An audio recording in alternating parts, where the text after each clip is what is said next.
Good day to you from me, BernieB in Hamilton's. Painting an exterior wall, preparation important.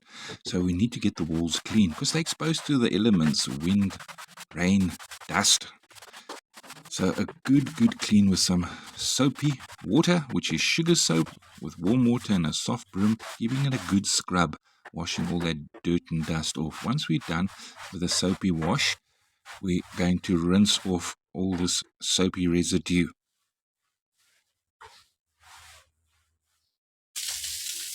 And here we must make sure we get off all the soapy stuff. Once we've rinsed this wall thoroughly, we are ready to tackle problem areas. Please make sure the wall is dry before you continue with further work.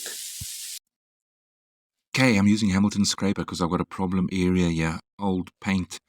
The orange is old paint and the paint that's existing on top of it is peeling. So I'm just removing the excess and then giving it a good rinse with clean water. So this orange paint is powdery, so before you paint over a powdery surface, you have to bind the powderiness. And what binds powdery paint?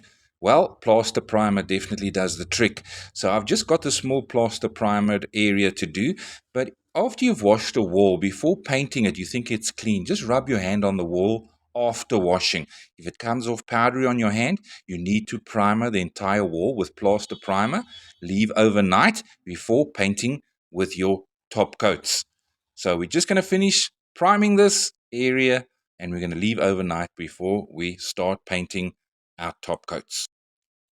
I forgot to mention, I don't have cracks on this wall, but if you have cracks as large as this one, the best product to use here is a patching plaster.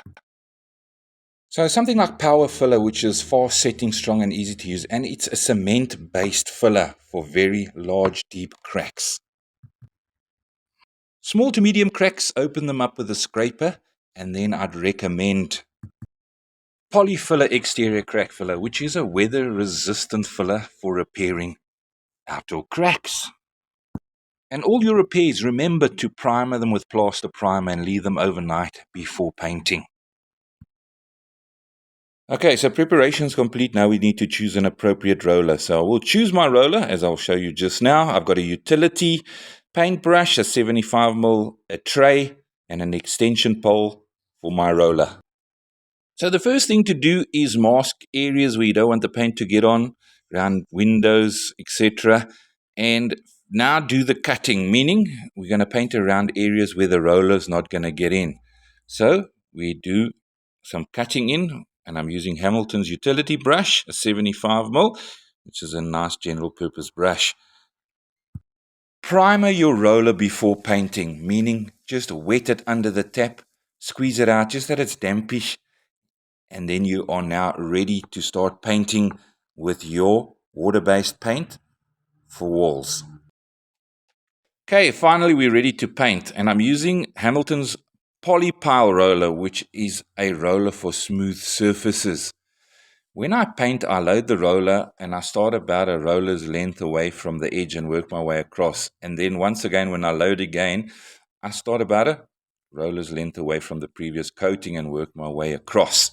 And we're going to do this 2 coats, exactly what I'm doing now, 4 hours between the coats, and our wall will be done. Guys, just check weather conditions, please. So 4 hours drying time between the coats. We'll leave this wall to dry and then apply our second coat. Okay, the 4-hour drying period is up and we are ready to apply the second coat. Now, as you can see, the wall is quite patchy, and that's a good thing. That means you've put on the first coat nice and thin. With our second coat, we'll get better coverage and we will have success. Rolling our second coat, once again, with Hamilton's Polypile roller. 2 coats done, and there we have it. The perfect finish. Hamilton's.